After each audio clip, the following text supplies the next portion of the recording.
నిరాశ అగాధంలోకి దిగిపోయినట్టు ఉంటుంది.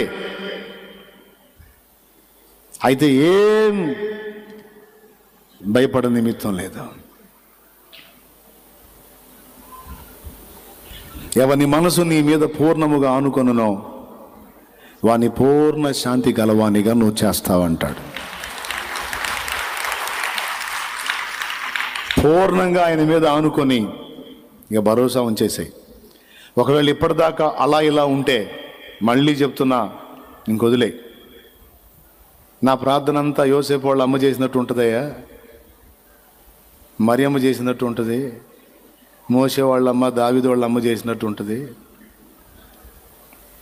అట్టొద్దులేయ్యా, అవసరమైతే నా బిడ్డలకి కొన్ని శ్రమల ట్రైనింగ్ అవసరమైతే ఇవ్వయ్యా,